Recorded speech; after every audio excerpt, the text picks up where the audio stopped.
Welcome to the Gugu Parenting Guide. Tips, tricks, and bedtime routines for a relaxed family life. Gugu, stories made for you.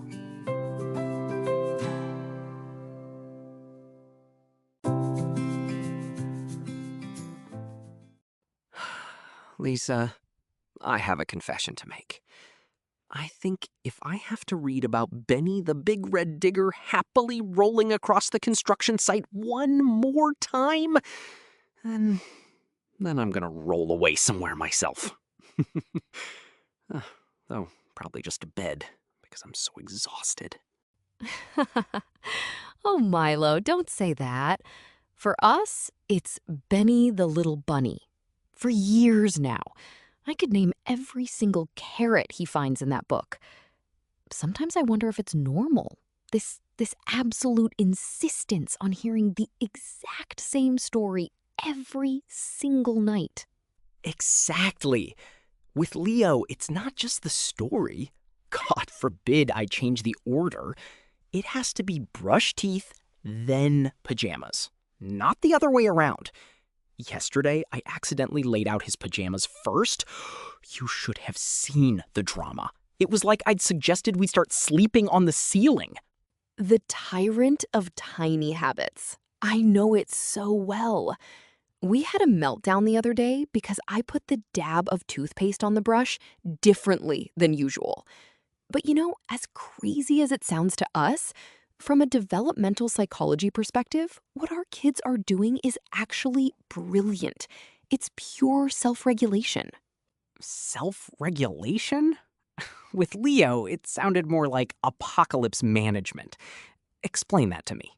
To me, it just seems stubborn. Well, yes, that too. But think about it. For us adults, routine is often boring. We crave vacations, a change of scenery. But for a 4-year-old like Leo, or my little boy, the world is the complete opposite. It's pure, loud, unpredictable chaos. Oh, I can definitely vouch for that. Every day is a grab bag. You never know if you're going to pull out a laughing clown or a biting gremlin. Exactly. Every new face at the supermarket, every loud car, every little squabble at the playground. It's massive sensory overload for a little brain that's still forming all its connections. And to process all that noise, they need anchor points, solid, reliable islands of calm.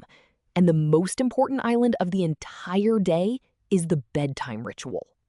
Okay, that makes sense. An island of calm in a sea of sticky fingers and tantrums. But the fact that swapping the order of pajamas and toothbrush can trigger a tsunami? That seems a bit extreme. Not to your son's brain. Something very specific is happening on a neurobiological level. Every time Leo encounters a situation he can't predict, like, whoa, dad's doing something different than usual, his body releases cortisol. That's our old friend, the stress hormone. Cortisol. The party crasher of hormones. The ultimate party crasher, especially at the going to sleep party. Because cortisol is the direct antagonist of melatonin, the sleep hormone. When cortisol levels are high, the body is basically saying, alert, danger, stay awake, fight or flight. Melatonin production just can't get started. That explains why, after an outburst like that, he has an even harder time falling asleep. Even though he's totally exhausted, he gets so wound up, completely wired. Exactly. He's biologically in a state of alarm. A fixed ritual that's identical every single night. Dinner, bath, brush teeth, read a story, cuddle, is like a sign for the brain that says, all clear, no surprises, you can power down now. The brain learns this. The limbic system, our emotional center, is basically checking off the boxes. Okay, teeth brushed. Now comes the cozy part. I can throttle back the cortisol production and start with the melatonin. That's fascinating. So it's basically a form of biochemical conditioning, like Pavlov's dog. Except for us, it's not a bell ringing, it's Benny the Big Red Digger calling. That's exactly it. It's conditioning for safety and relaxation, and that has far-reaching consequences. Researchers at the Center on the Developing Child at Harvard University have studied this extensively. They describe how these reliable routines and relationships lay the foundation for a child's stress resilience. The child learns on a very deep neural level. The world might be chaotic sometimes, but at the end of the day, there is a safe harbor that is always the same. That's a beautiful image. A safe harbor. And your voice plays a huge role in that too, right? I notice it with Leo. Sometimes when he's really worked up, I'll just start reciting his digger book in a quiet, monotone voice without even opening it, and he calms down immediately, just from the sound of my voice. Absolutely. That's not just your imagination. That's pure neurobiology. There's a fascinating review in the journal Biology that examines the connection between the human voice and the autonomic nervous system. A calm, rhythmic voice, like when you're reading aloud, acts like an acoustic metronome for the child's nervous system. A metronome? Yes, the child's heart rate and breathing start to sync up with that calm rhythm. The sympathetic nervous system, which is our gas pedal for stress and activity, gets dialed down, and the parasympathetic nervous system, our brake for rest and digestion, gets activated. So, with your voice, you are literally lowering your son's stress levels. It's incredibly powerful. Wow. So the next time I feel my brain melting during the 200th reading of Benny the Bulldozer, I'll just tell myself, I am a neural metronome. I am a parasympathetic activator. Exactly. Write that on a post-it. But it really shows why stories, whether read aloud or as an audio story, are such a central part of our rituals. It's that combination of the comfort of a familiar story and the security of a familiar voice. That's true. Although we hit a wall with that recently. We were visiting friends, it got late, and we ended up staying over. No bulldozer book with us. Total disaster.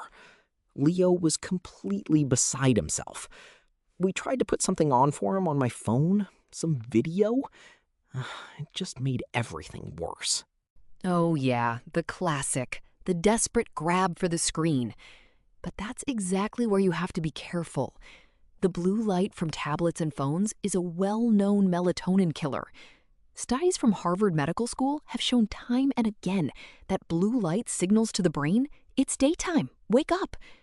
So you're trying to calm your child with a story, but the device you're using is torpedoing that attempt on a biological level. A vicious cycle. I want to calm him down, but the screen just makes him more awake. I often feel so helpless. You don't always want to resort to digital media, but sometimes you just don't have the energy. I totally get that. But that's exactly where concepts like Gugu come in. That's the whole idea behind it. You can play a story, but turn the screen off completely. You get the auditory stimulus, the calming voice, the story, but without the harmful blue light. That's a huge difference. Right, that's a good point. Pure audio. That bypasses the blue light problem, but isn't that still kind of impersonal? A stranger's voice coming from a device? I mean, you just explained how important the familiar voice is. My voice. Absolutely. And that's a valid point. A lot of parents think that way. But there are two aspects to it. First, the narrators are professionals who know exactly how to create that calming, rhythmic cadence. And second, and this is what I find so exciting, both technologically and emotionally, is the option to clone your own voice. What? Clone my voice? That sounds like science fiction. But it's not. You record a text one time, and the AI learns your vocal tone, your rhythm, your melody, and then that AI can narrate any story in the app with your voice. Just imagine, Leo can listen to a brand new story about a brave knight, but it's told in Dad's familiar, comforting voice, even if you're not there or you're just too exhausted. Okay, that's actually a game changer. He'd have the security of my voice that you described, but with the novelty of a new story. And I wouldn't have to read about Benny the bulldozer for the 500th time. That's almost too good to be true. It's a bridge. It connects the child's need for familiarity with the need for new input, and it takes the pressure off us as parents. It's not a failure to be exhausted in the evening. It's normal. And a solution like this helps keep the ritual loving and consistent anyway. Consistency. That's the key word. What do you do during those phases when everything gets thrown into chaos? Sickness, a developmental leap, vacation. Suddenly, nothing works anymore. The ritual that worked for weeks is suddenly useless. The dreaded sleep regression. Yep, we all know that one. Zoe had it really bad around age 4. Suddenly, she had separation anxiety again. Didn't want to fall asleep alone anymore. Our ritual, which had always worked perfectly, suddenly became a battle. And what did you do? Scrap the whole thing? No, absolutely not. That would have been the worst thing to do. In phases like that, sticking to the basic structure of the ritual is even more important. But you have to be flexible with it. For example, we added a new step. After the story, we played our pizza baking game. Pizza baking? Yeah. Zoe lies on her stomach, and I bake a pizza on her back. First, roll out the dough, so I smooth my flat hands over her back. Then spread the tomato sauce with my fingertips. Then put on the pepperoni, which is light tapping. Sprinkle the cheese, which is a very gentle tickle. It's a form of kids massage that brings in a lot of physical contact and calm. It helped her get back in touch with her body and release tension. That's a great idea. It's playful, but also totally calming. Physical contact. Maybe that's what's missing sometimes. You read a story, you sit next to them, but that intentional touch sometimes gets lost in the stress. Exactly. It's about figuring out what the child needs in that specific phase. More closeness? More control? Sometimes it also helps to let the child make small decisions to give them a sense of autonomy. Not if we're brushing our teeth, but do you want the blue toothbrush or the green one? Not if we're listening to a story, but which story from Gugu do you want to hear tonight? The illusion of choice, but within a safe framework. That makes sense. You're giving up a piece of control without losing control of the situation. And what about the story itself? I've noticed that after an exciting day at preschool, Leo often needs stories about friendship or arguments. It's like he's using what he hears to process his own day. That's an incredibly important point. Stories aren't just a way to calm down. They're processing tools. Kids experience so many complex social situations that they can't make sense of yet. So when they hear a story where a little fox learns to share, or a bear gets angry and then calms down again, it's like an emotional mirror. They see, oh, other people feel this too, and there's a solution. And of course, it helps to have a wide selection and not just be reliant on the red digger, who is, well, emotionally a bit limited. All it does is roll.